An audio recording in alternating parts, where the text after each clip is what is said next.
Please be sure to state your name when making a comment, asking a question, or motioning. The MAG public comment process allows members of the public to comment on items that fall under the MAG jurisdiction. If you'd like to make a comment at today's meeting, please complete the request to speak form.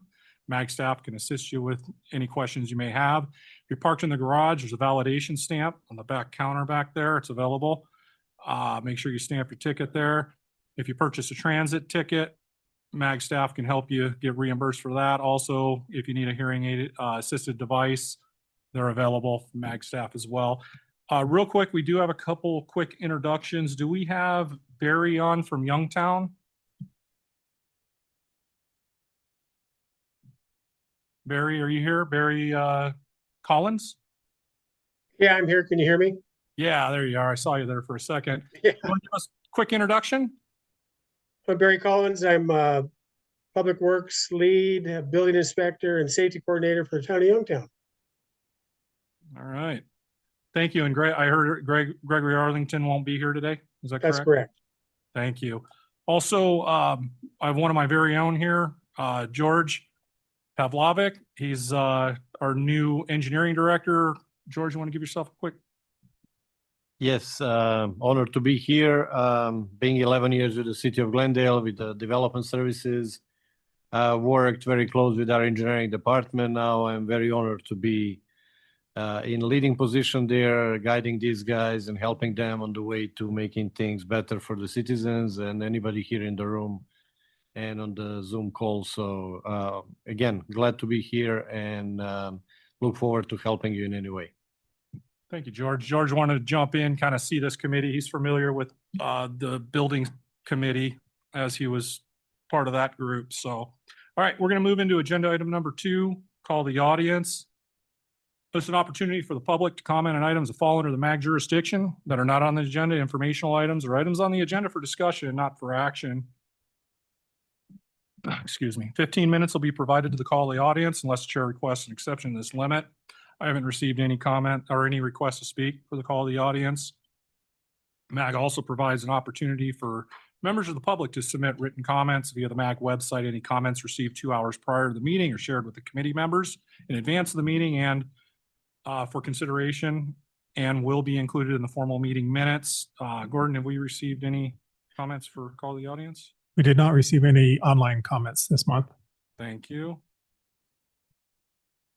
Move into agenda item number 3. This is the approval of August 6th, 2025 meeting minutes. Hopefully everybody's had an opportunity to review them. Gordon will pull them up real quick. We'll buzz through them. If you have any comments or corrections to make the meeting minutes from last month, please speak up now and we can make those corrections.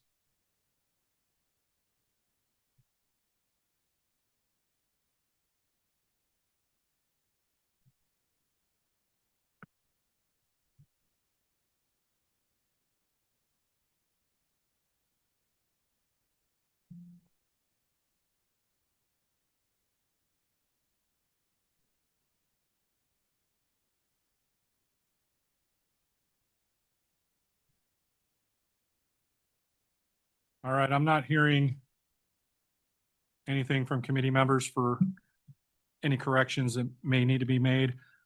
With that, I'll entertain a motion to approve the meeting minutes as written.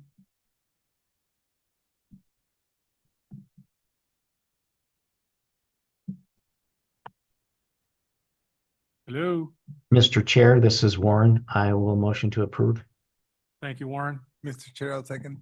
Thank you, Jose. With that, we'll move into a vote. Thank you, Chair. Switch over to our roll call here. And it was started with Warren White from Chandler. Yes. Thank you, Warren. El Mirage, Yes. Lawrence, not present. Gilbert, Yes. Glendale, Yes. Goodyear, Maricopa County, Yes. Mesa, Yes.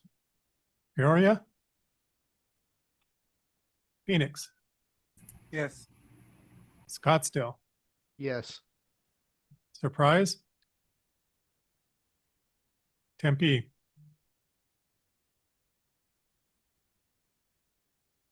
Yes. thank you. Tolleson, Youngtown,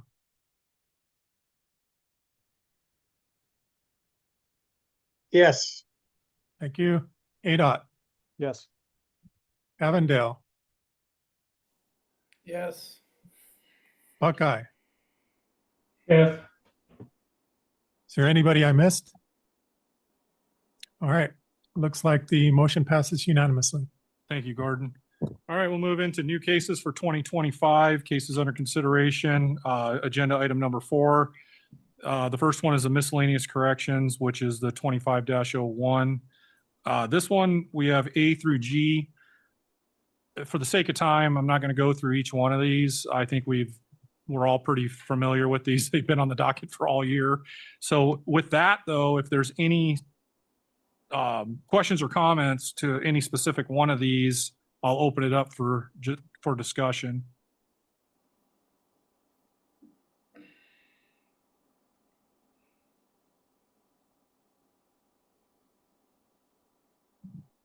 All right, I'm not hearing anything, so it is up for action at today's meeting. With that, I'll entertain a motion to approve.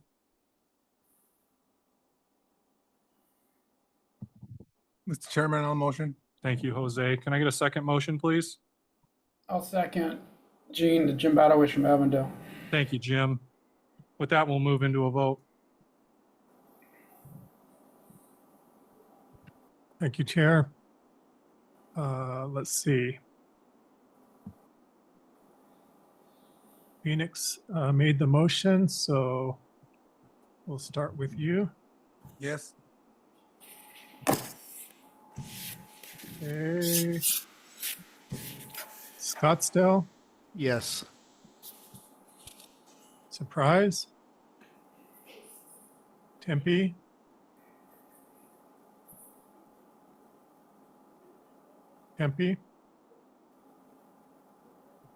Tolleson, Youngtown, Tempe, yes. Sorry, my computer is not acting right. thank you. Tolleson, Youngtown, Yes. ADOT, Yes. Avondale, Yes. Buckeye, Yes. Chandler,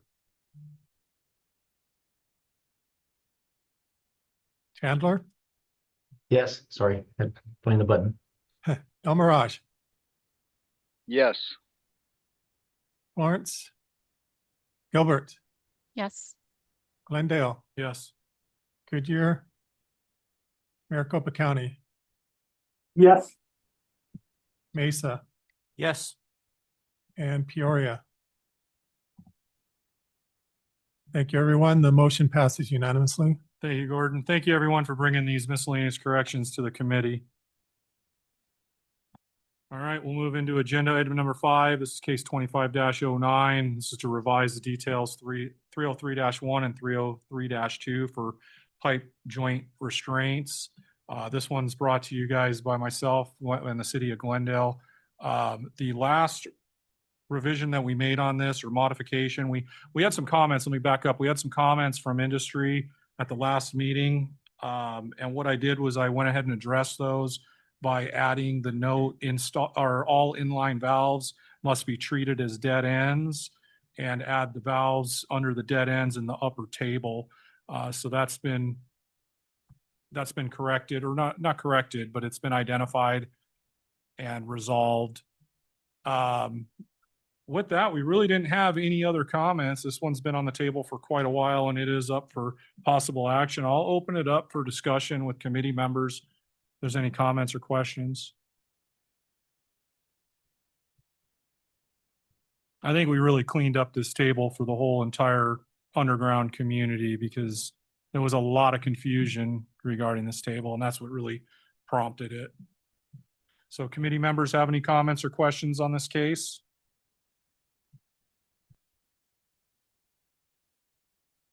All right, hearing none, I'll entertain a motion to approve, I would motion, but I can't motion on my own case or can't motion as a chair. So with that, I'll open up to the committee for a motion.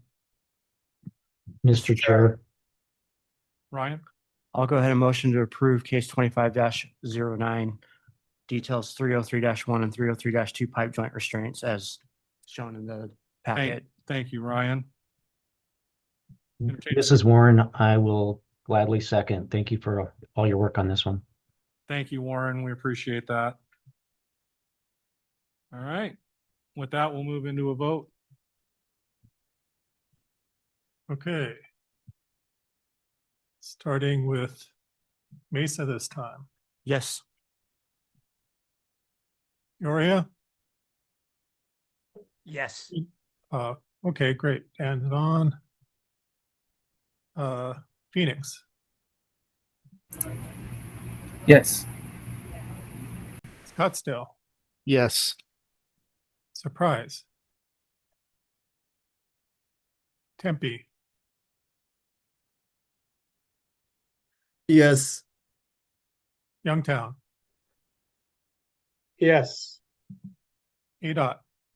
Yes. Avondale? Yes. Buckeye? Yes. Chandler? Yes. El Mirage? Yes. Lawrence? Gilbert? Yes. Glendale? Yes. Goodyear? Maricopa County? Yes. Thank you. The motion passes unanimously. Thank you, everyone. Yeah, it takes everyone in this room to help build a successful detail, revise a successful detail. So I appreciate all the input from everyone that provided it. All right, we'll move into agenda item number 6, case 25-11 to revise 423-1, 2, 424 on the cast iron manhole frames and covers. Now, as noted at the August 6th meeting and recorded in the meeting notes, Southwest, was it Southwest? No, the Southwestern supplier, East Jordan Ironworks, was on board with this case as well. So we have the two major players of Neenah and EJIW, I guess, or EJ is what they go by for short. So I just wanted to kind of refresh everybody on that. This case was to increase the weight tolerance limit, and then it helps allow for the engraving and the lettering, and also to remove some non-critical dimensions. So with those comments or with that information, I'll go ahead and open it up for discussion from the group. Is there any questions or comments on this case?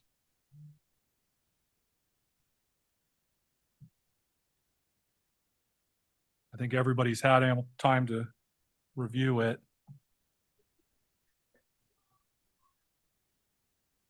Mr. Chairman, this is Josh Ford, City of Buckeye. Could I just get a refresher on why the frame weight is being proposed to be dropped so significantly? Yeah, a matter of fact, I would like James Mallory, you want to go ahead and address that? Hello, can you hear me all right? Yes. Yes, we're looking to remove weight from the frame in non-critical areas that are just basically wasted material. And is there a precedent for this being used somewhere else where it's the much lighter frame has been in place for a period of time and it's been observed that there's no issues with it holding up or remaining in place under the pressure of traffic? Yes, we have very many cities over the past few decades that we've sort of modernized manhole frame and cover designs. There was a few example cases shown in the PowerPoint.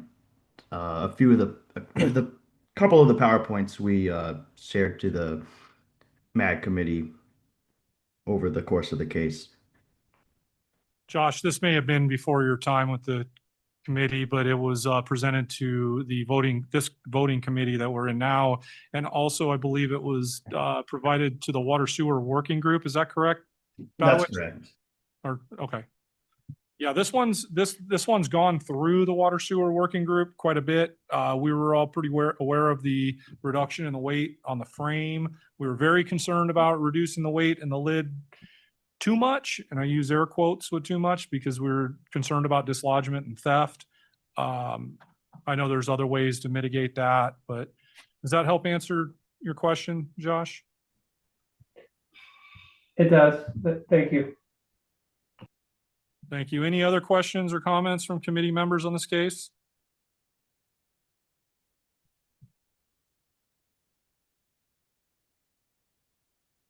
All right, I'm not hearing much. At this point, I'll entertain a motion. It is up for possible action, so I'll entertain a motion to vote on this or to approve this case.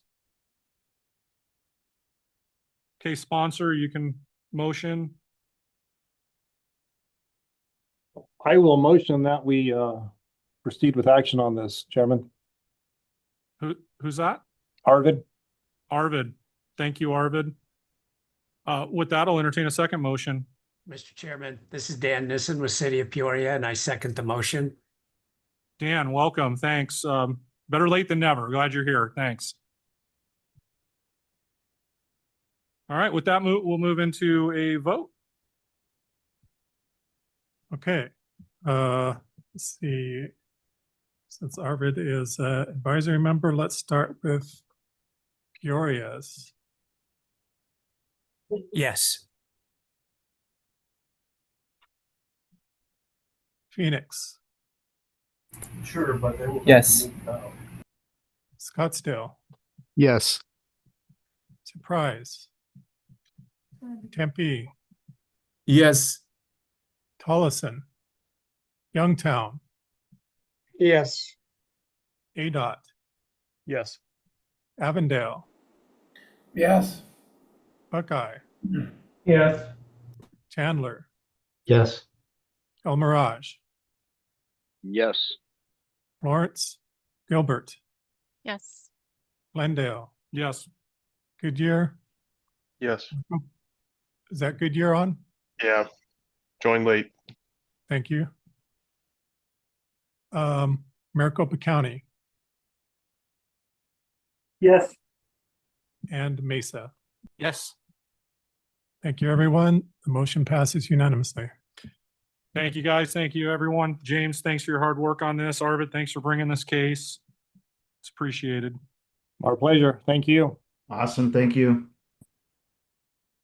All right, we'll move into agenda item number 7.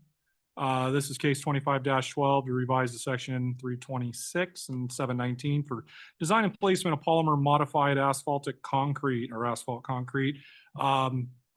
This one's brought to us by the Asphalt Materials Working Group. This one is not up for action. It's just information and discussion. It will be a carryover case for 2026. Rob, are you going to be the man of the hour here? Yeah. Yeah, if you want to provide us an update, I appreciate it. Yeah, so we haven't made any changes to the base of the structure of it in the last meeting. A lot of discussion on performance testing and where we're going to go with that, what kind of values we're going to put in, what are the right testing, just kind of getting all that lined out. So we'll be working on that throughout the year and hopefully be ready for action early to mid next year. Will ADOT be hosting any more of the polymer modified asphalt presentations from? There's Federal none highway in works. The ARPA Education Coalition hosted one back early August. Oh, at the ADOT facility. At the that's ADOT correct. facility, yeah. So the Education Coalition put that on. They're working on some other things, another plant tour kind of early next year, and that kind of stuff that we'll get out to this group and get you guys to try and push down to inspectors and stuff. And I think the next one we want to do is best sampling practices, kind of unify everyone. I guess my question would go along the lines of keep the ear to the ground for that polymer modified. Yep. Because it's pretty consistent with this case. Yeah. Yeah, so nothing's on the schedule yet. We do a lot of work with the Asphalt Institute. So as they come through with new innovations, they bring it to us and we get it out to you guys. All right, I'll open it up for discussion with committee members. Any comments, questions? This case is a carryover case, so we have time with it, but any members have any questions on this case? Yeah, Mr. Chairman, I had one. This is Jim Badowich. So what, I know I went to one of the meetings. I just want a reminder of what industry people are you working with? I guess what suppliers and that. I think they're pretty active in this, correct? I just want to make sure we got everybody involved. So. Yeah, all the main suppliers are involved. And then obviously, once it's getting closer, we're going to take it to the asphalt committee and get it out to more contractors and that for review. We just don't want to get it out prematurely. Yeah, that's a and good get question, stuff Jim. thrown at you. But yeah, all three of the main suppliers, or four of the suppliers, are all involved in ARPA, and they go to the meeting. So And they're funneled through ARPA, right? As being members of ARPA. So, and they all do work in the East Valley already, so they're kind of wanting this to go through as well because the product's been so successful, and it'll help them. If we can unify mixes, it's a lot easier on the suppliers. Does that answer your question, Jim? Yeah, thank you. I'm pretty sure it was, that's a beauty of ARPA, they kind of are a representative of it, so that's good. So, yeah, I'm looking forward to this case. We've experimented with this mix, and it is successful, at least in our experience so far. So it's a good thing. So glad to see this happening. So. Longevity is a good thing, but it comes with a cost. Any other questions, comments from committee members? All right, thank you. We'll be revisiting that one next year in January. Moving on to agenda item number 8, this case 25-14, revised detail 420-1 in section 625 to require the forming of cast in place manhole bases. This is basically a note revision, pretty straightforward, pretty simple. This one's up for action, possible action today. Jim, you want to provide an update? If you got any pushback on it, have you had any, I guess, positive vibes from it? Talk to me. Yeah, mostly positive. I mean, we did have a question, I think, at the last main meeting. I think it was a contractor about the dimension. And we did talk about that at the working group, and we kind of we just didn't see the need for it.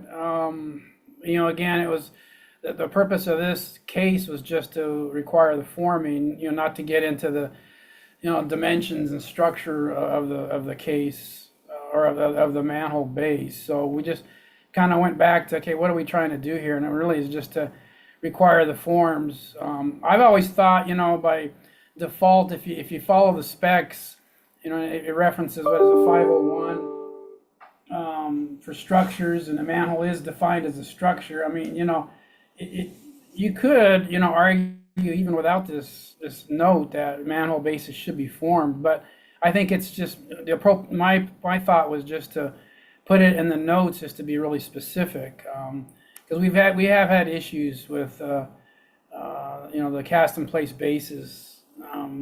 They weren't not being formed. It's basically you're trying to set this the impression ring on a blob of concrete, and it was just we were starting to notice problems. And heck, even look at the detail drawing. The edges are straight up and down, indicating some kind of form. So it's just kind of cleaning it up. I really think. And I think I've talked to a couple subcontractors, and they kind of agree with it. So what subcontractors agree with it, Jim, is the contractors that have to go in there and do a penetration later on, and they have to core the side of that manhole base. Those are the guys that are really going to agree with it.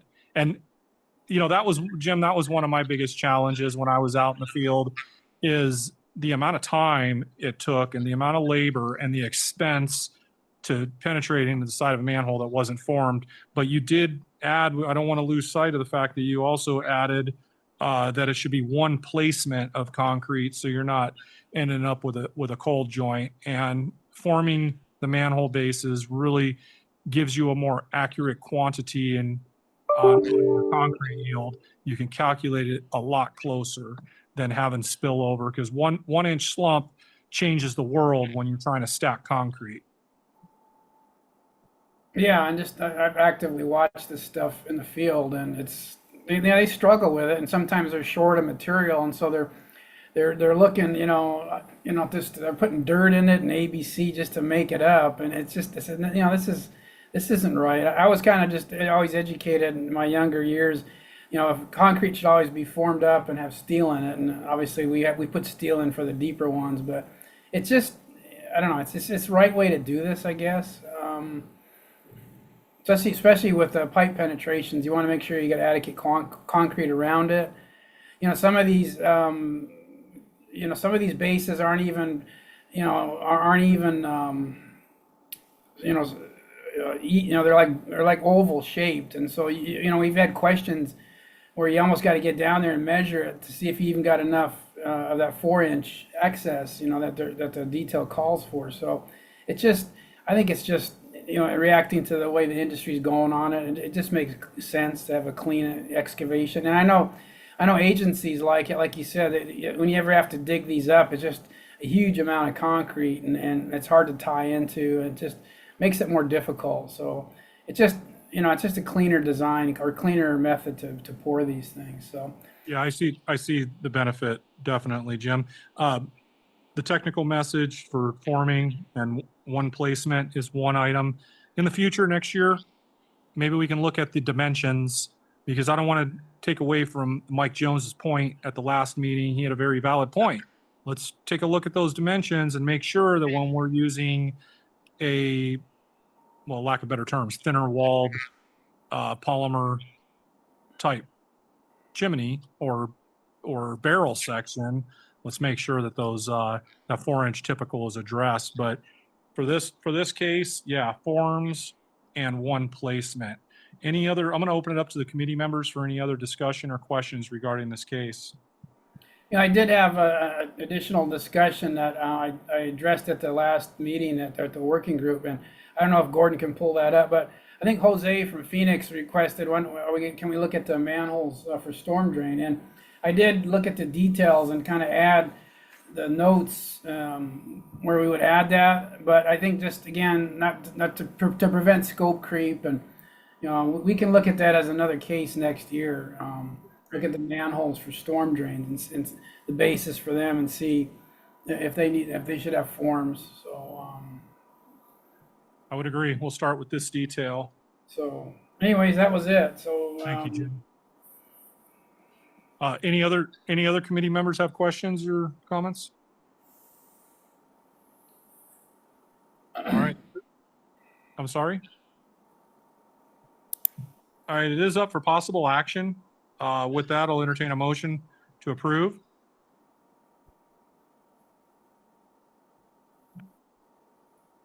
Case sponsor, do you believe in your case? yeah, I will motion. Jim Badowich will motion, first motion. With that, I'll entertain a second motion. This is Warren. I'll second. Thank you, Warren. We'll go ahead and move into a roll call vote. Thank you, Chair. Let's start with Avondale. Yes. Buckeye, Yes. Chandler, Yes. El Mirage, Yes. Lawrence, Gilbert, Yes. Glendale, Yes. Goodyear, Yes. Maricopa County, Yes. Mesa, Yes.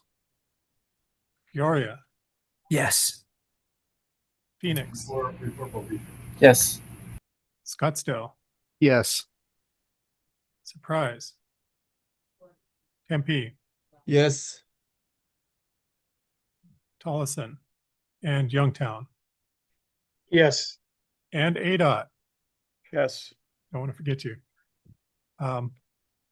Motion passes unanimously. Thank you, Gordon.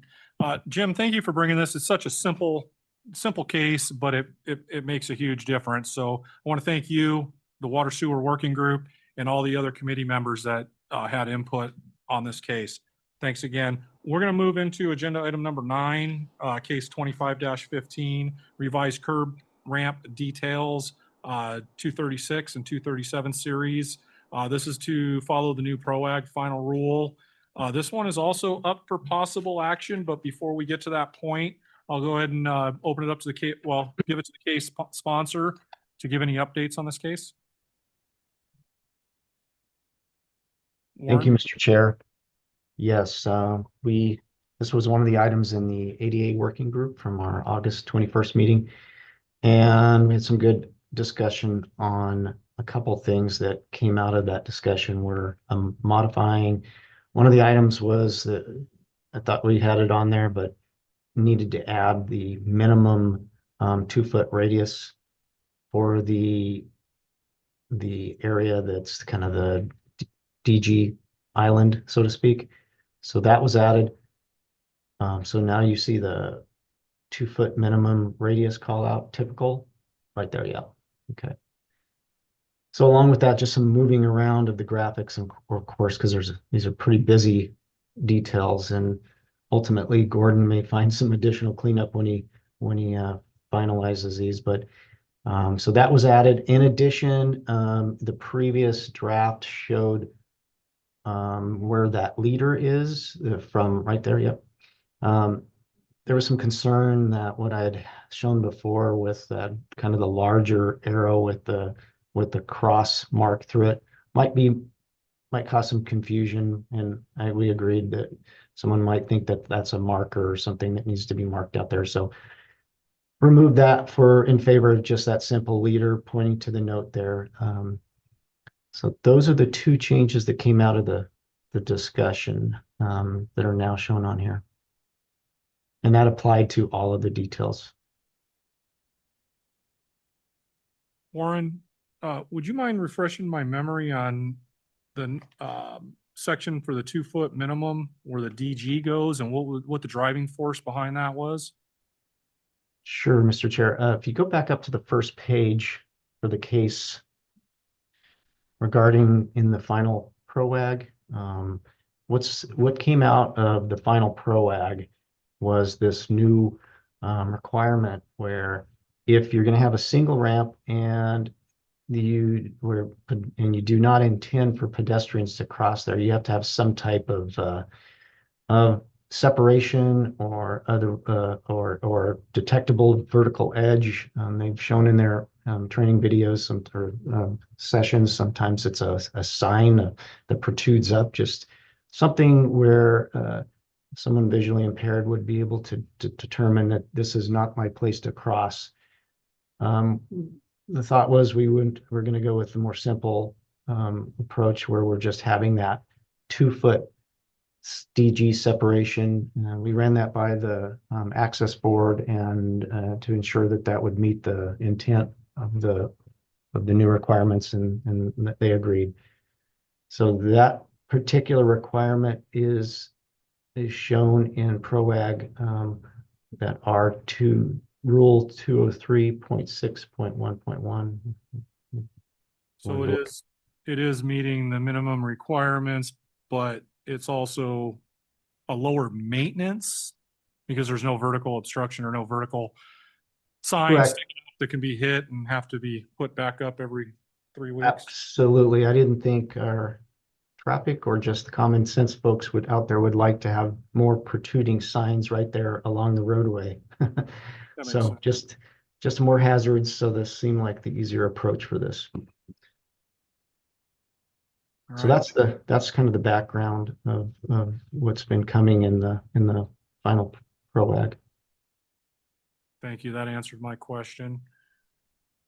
Is that it for updates, Warren? That's it for updates on this case. All right, thank you. With that, I'll open it up for discussion with committee members. Any questions or comments on this case? I know it's been through the working group. Glendale has a representative on the working group. Got the thumbs up on that from our rep. That we can go ahead and that Glendale can approve it the way it's drawn. But I'll give any other committee members an opportunity to voice their concerns right now. All right, I'm not hearing anything from committee members. That I'll entertain a motion to approve. Mr. Chairman, Jose Rodriguez, I'll motion to approve of this. Thank you, Jose. Take a second motion. This is Roy Harrington, City of Scottsdale. I'll second. Thank you, Roy. With that, we'll move into a vote.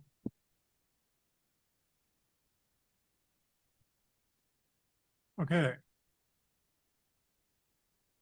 So case 2515, we're starting with the City of Phoenix. Yes. Scottsdale, Yes. Surprise, Tempe, Yes. Collison, Youngtown, Yes. ADOT, Yes. Avondale,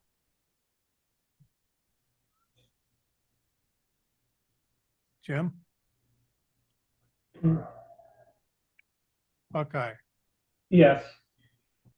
Chandler, Yes. El Mirage, Yes.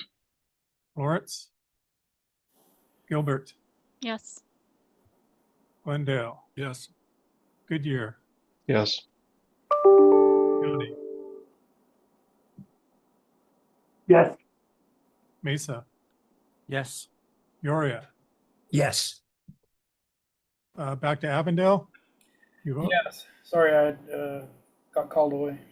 Thank you. Motion passes unanimously. Thank you, Gordon. Jose, thank you. Warren, thank you. Thank the, also the working group, ADA working group for their work on this. There'll be more to come, I'm sure. All right, we'll move into agenda item number 10, case 25-16. This is to revise the subsection 795.9, 10, and 11.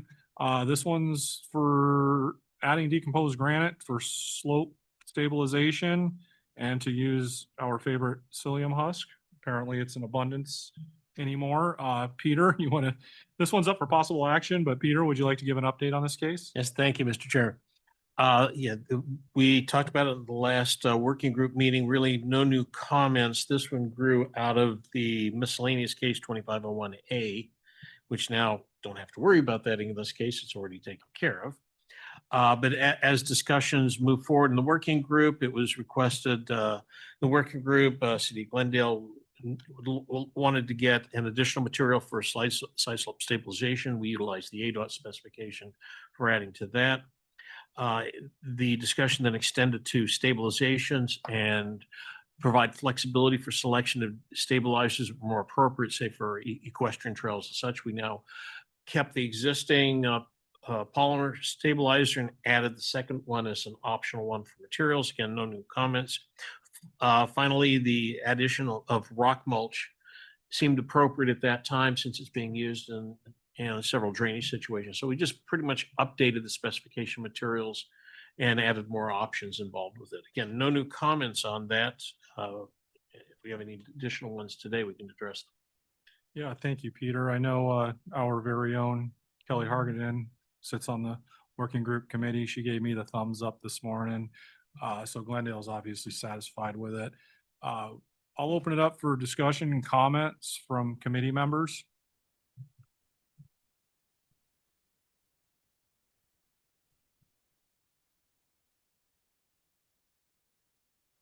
All right. Not hearing much of that, so we'll move into, actually, we'll entertain a motion. Mr. Chairman, I move to adopt the changes to section 795.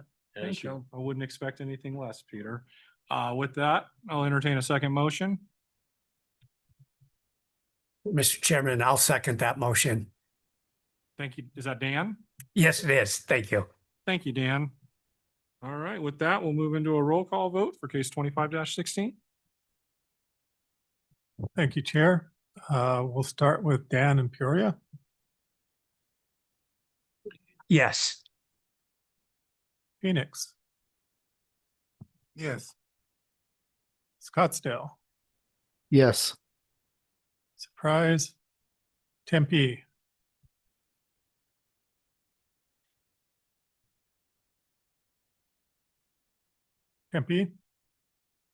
Tolleson, Youngtown, Yes, sorry. thank you. ADOT, Yes. Avondale, Yes. Buckeye, Yes. Chandler, Yes. Almirage, Yes. Lawrence, Gilbert, Yes. Glendale, Yes. Goodyear, Yes. Maricopa County, Yes. Mesa, Yes. back to Tempe. Are you on?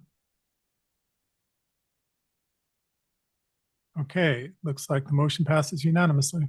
Thank you, Gordon. And Mr. Chair, I would like to mention, having Kelly on the committee has been wonderful.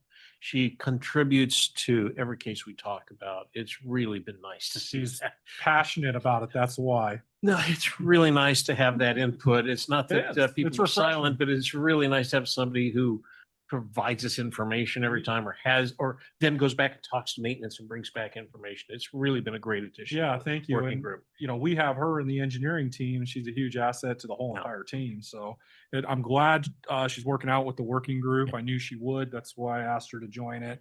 I want to thank the Outside Right Away Working Group, your working group, and everybody that committed, that put work into this case. So, and all the cases for that matter. Thank you, guys.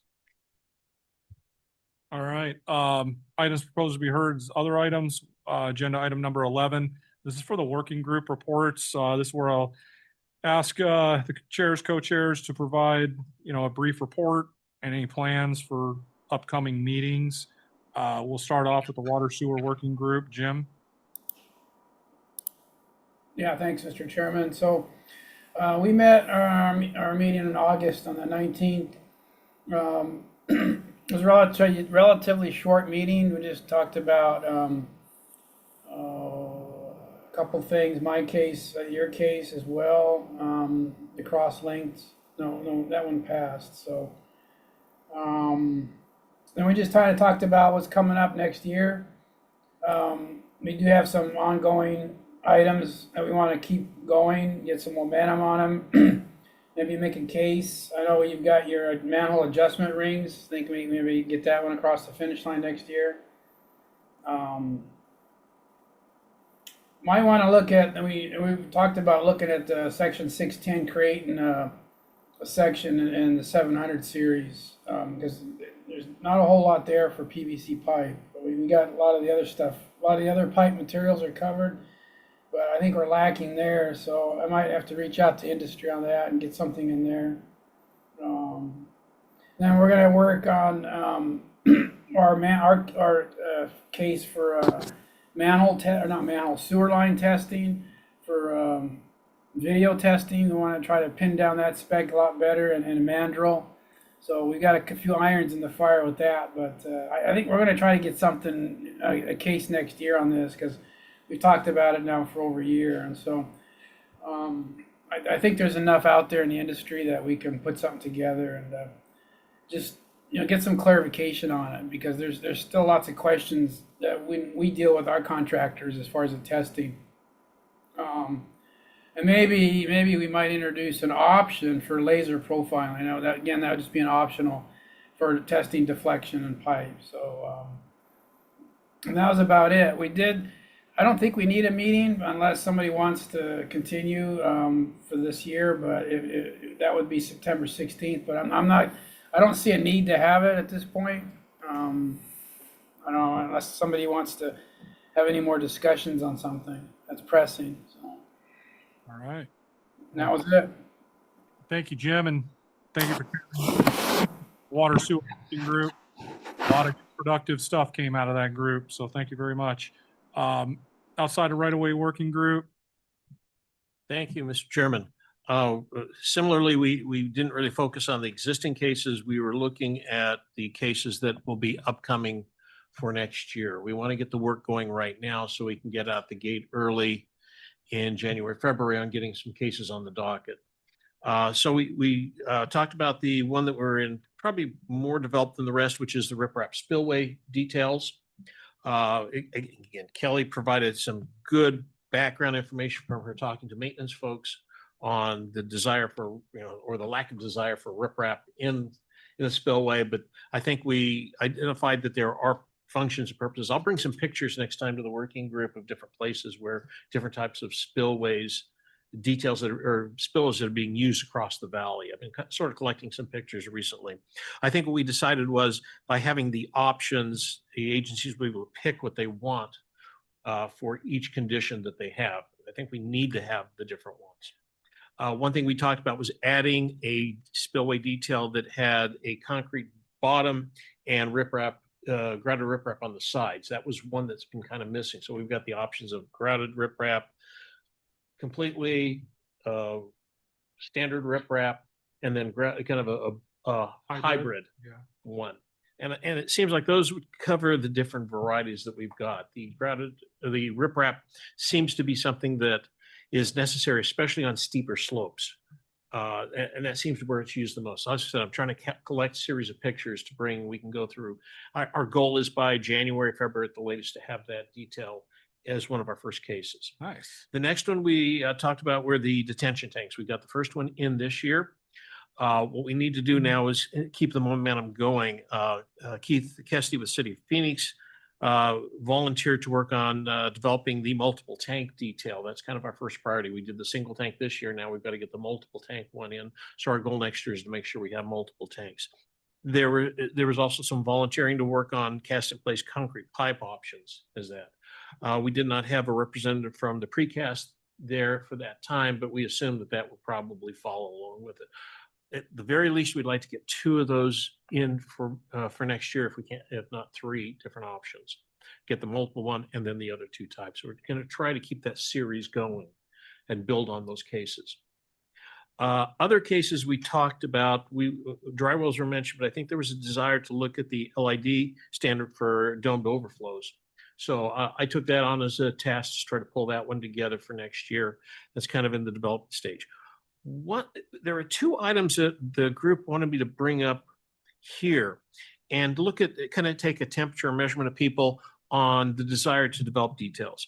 And one, we were looking at the idea of using traffic calming or adding traffic calming. I noted the City of Phoenix has an extensive traffic calming, but it was brought up that there are several traffic calmings that are also used as LID drainage features. So I wanted to see if there'd be a desire to start putting those together. At the very least, the drainage ones seem reasonable for what we're doing, but is there an interest in taking, like I said, City of Phoenix has an extensive list. There's other cities that have done it. So the question the working group asked me to bring to you, is there a desire to start seeing traffic calming in the, this would be in right of way, actually. Yeah, I can speak for Glendale, knowing the traffic engineer on the traffic side, that would be something that he would be interested in. Okay. We do talk about traffic calming from time to time. And then when you start introducing LID stuff, Okay. that's an option. Well, At least to look at and entertain. We'll move that forward and maybe come up with a list of different ones. And before we advance too many of them too far, keep bringing it back to this committee to see the desires on that one. The next one was brought up was, and again, it ended up being in the right of way. We were talking about hardscape pavers, and there used to be an old in right of way paver detail that we were thinking of resurrecting for outside right of way. There was some talk that has been used recently, but what came up was the interesting one that we never really thought about was stamped concrete that's used in the right of way that we don't really have a detail on. And so again, that was one I was requested to see. Is there interest in the main committee here on us moving forward with that detail? Those are being used right now. That's a great idea, Peter, by the way. Well, we can go ahead and move that one forward. I think we had some volunteers willing to look to try to get a detail. I'd be in together. support of that as well. I've had to remove quite a few brick pavers and replace it with stamped concrete just because the dislodgement that happens, especially along Glendale Avenue. But yeah, the final one that was talked about was some of the elements that are used in parks, bike racks, benches, those kinds of things, receptacles. One item that was brought up is each one, or the landscape architects involved saying that everybody has their own unique one, but would there be a desire to have in the outside right of way a default one for some of these things? So agencies that don't have necessarily those details would have a default to be used. Again, I don't need an answer today, but think about that as something that we could develop. Default details, those exist already. The landscape architects were more than willing to start bringing some of those forth just we know everybody seems to have a different variety because it's an architectural kind of feature.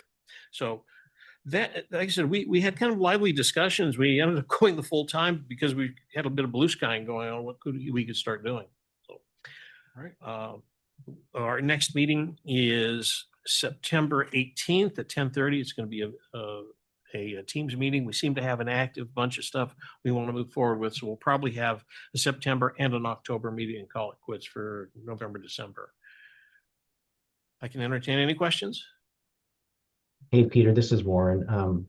Related to your traffic calming, some of the other things kind of paralleling with the ADA working group and some of the discussions. And I think Gordon's received some requests even from last year regarding the bike ramps and such things like that kind of get into traffic calming. So we might want to we'll compare notes as we're going forward. I know City of Phoenix, Jose, they have some details that they're working on in regards to bike ramps, and some of that gets into the traffic calming and how to landscape and drainage and everything else. So just a thought. No, very good. Like I said, it seemed like there was some desire. So the group wanted me to bring this up. See, we didn't want to work on something nobody really wants. And if that's the case, we will start. No, and in the future, I understand why you brought it up during this agenda item, but in the future, we'll address it under general discussion. Oh, I think okay. Probably be more appropriate, but Okay. My apologies. thank you. All right, asphalt materials, concrete working group. Yeah, we'll be continuing to work on the polymer modified asphalt design work. We'll have our next meeting on the 18th at 12:00 p.m. We most likely will meet in October on the 16th as well. Then maybe kind of decide at that October meeting if we need a November meeting, but I doubt we'll have a December meeting. If anyone has concrete related issues, we haven't talked about much. I guess it's been good in that world, so. Sorry. All right, ADA working group.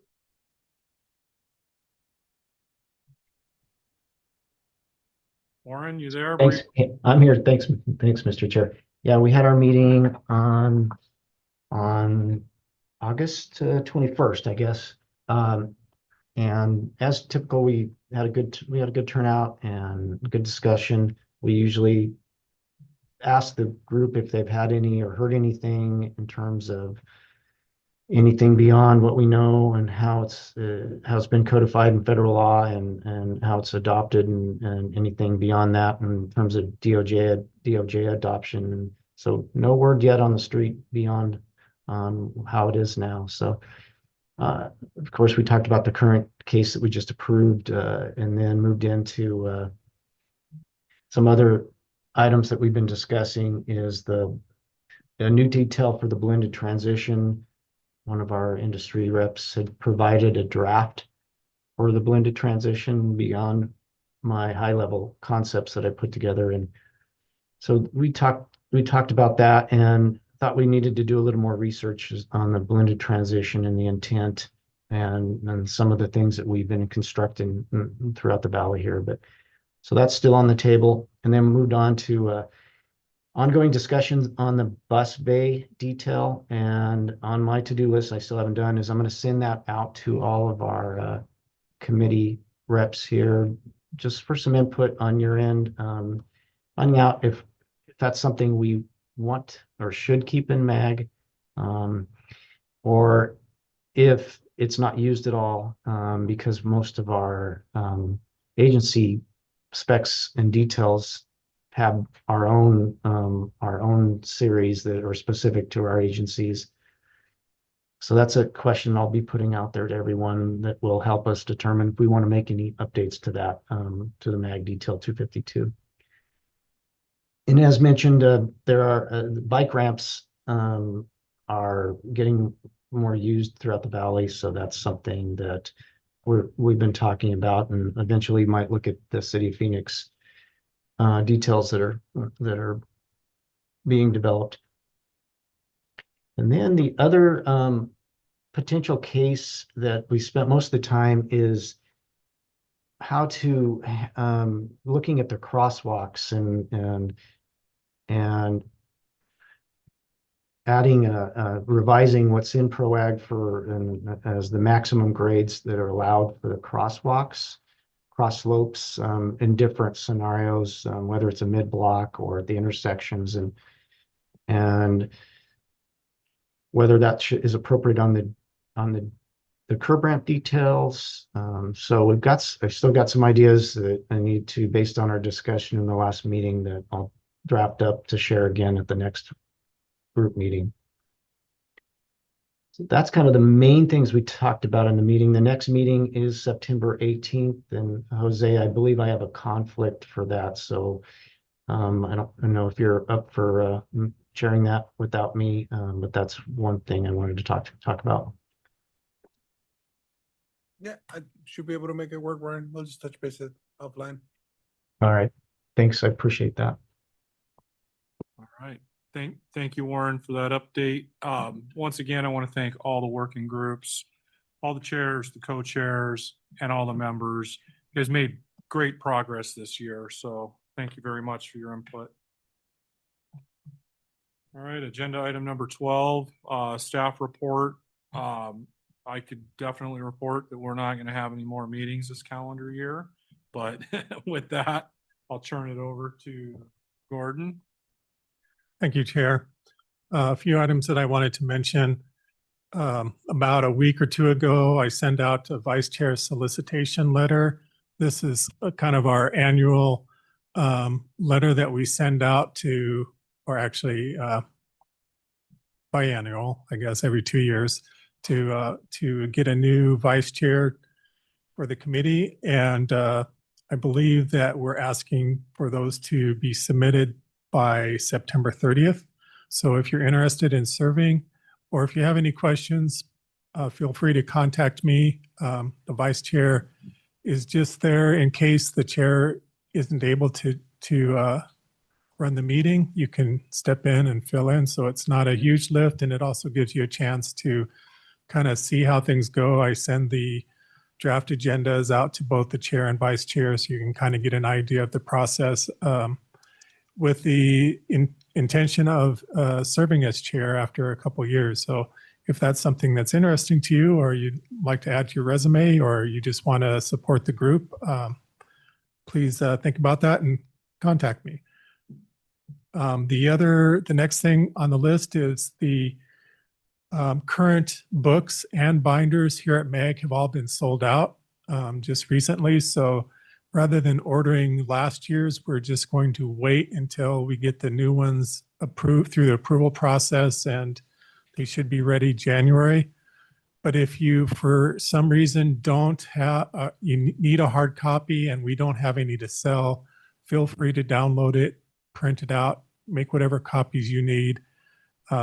We may have a couple binders that we can salvage if it's super necessary, but hopefully you'll be able to hold out until next year or just use the online version. The next is the microtrenching best practices report is now available online. And this was a product of the working group that was set up by MAG's management committee. I know there's a few people on this committee that sat in on some of those meetings. They created this best practices report that covers some of the, basically the kind of a higher level of all the things that cities are interested in as far as implementing microtrenching, you know, the agreements and things like that. But there is an appendix that includes a lot of sample details from other parts of the country. So if you're looking to create some details or want to compare your draft details and specs to what others are using, that would be a good place to kind of get an update. So that link in the agenda will take you straight to the page where you can download it. Earlier this morning, I sent out the mail list for this committee and for the Public Works Directors list.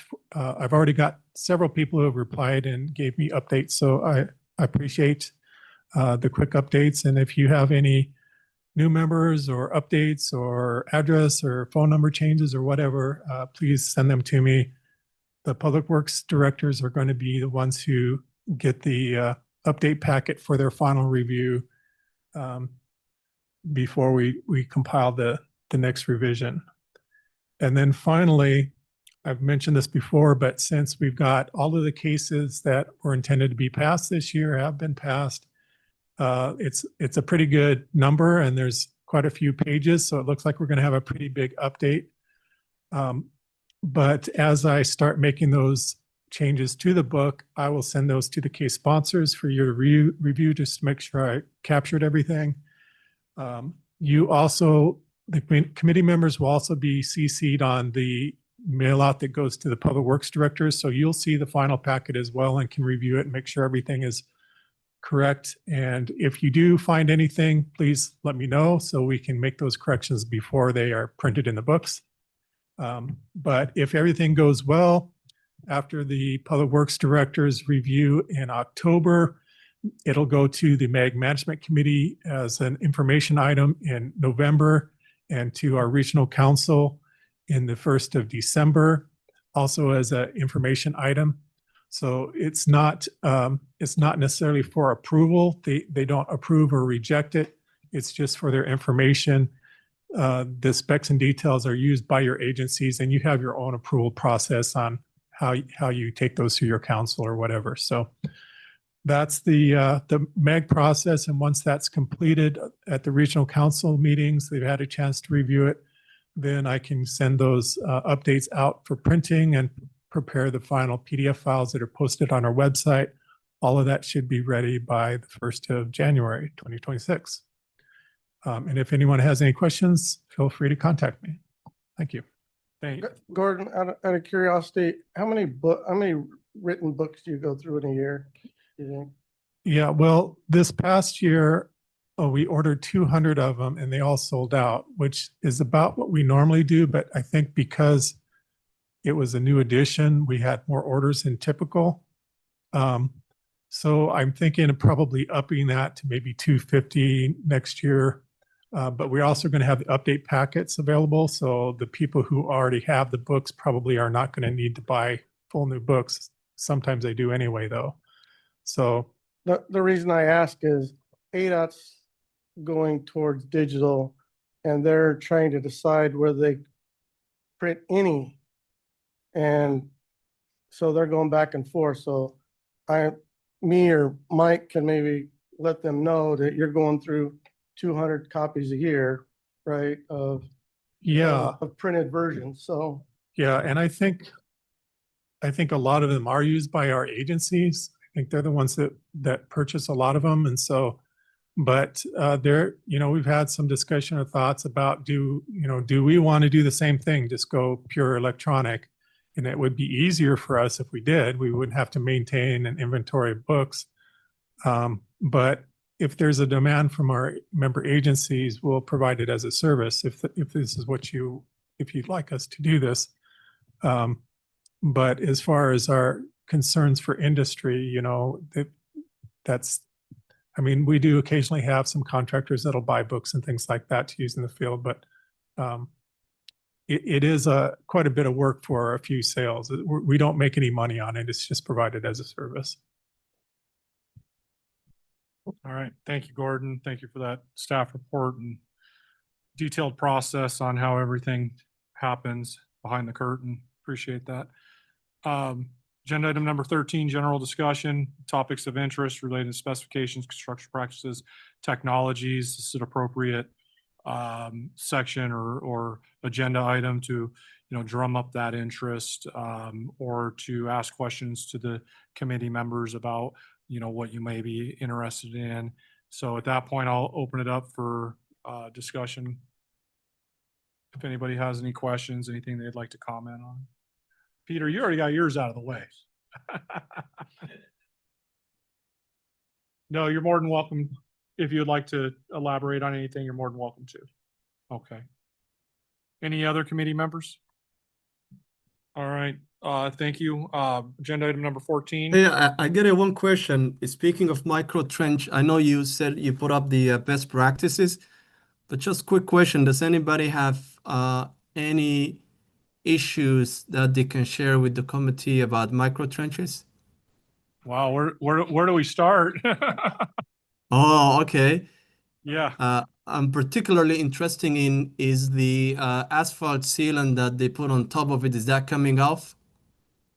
Yeah, so there's there's a couple different techniques that are being utilized, some better than others. I would suggest you go through that report and see what you get out of that, and then maybe approach the committee members, or reach out to Gordon directly or myself, and we can help provide any additional information that you may need that's not answered in the directional link that Gordon had provided in the previous, under the staff report for the best practices. Sounds good. Hey, thanks. Yeah, you're welcome. And my information's on the website. As the chair, you can click on it, give you my email address or my contact information, and you can reach out to me directly if you have any questions. I'll guide you in the right direction. I'll do my best anyway. Agenda item number 14, requests for future agenda items. Do we have any requests from committee members for future agenda items?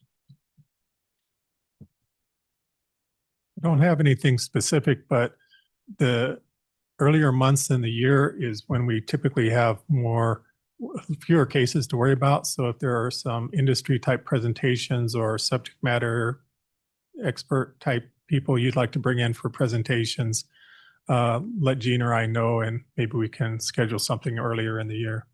That is a good point. Thanks for bringing that up, Gordon. Just jump on what Gordon said. Those since we have a lot less cases, yeah, let's get those presentations. If you have a case coming, you know there's a case coming, and you want a supportive presentation to that case, let's get it on the front end, January, February, when we have the time and the agenda for it. It would be an additional agenda item, and we can certainly help entertain that. All right, agenda item number 15, this is comments from the committee. Just remember, Road and Streets Conference is coming up, I believe, end of September, right? I believe it's then the end of the last week of this month, but that's all I have. Any other comments from committee members? All right. Hearing none, this meeting is adjourned. Thank you.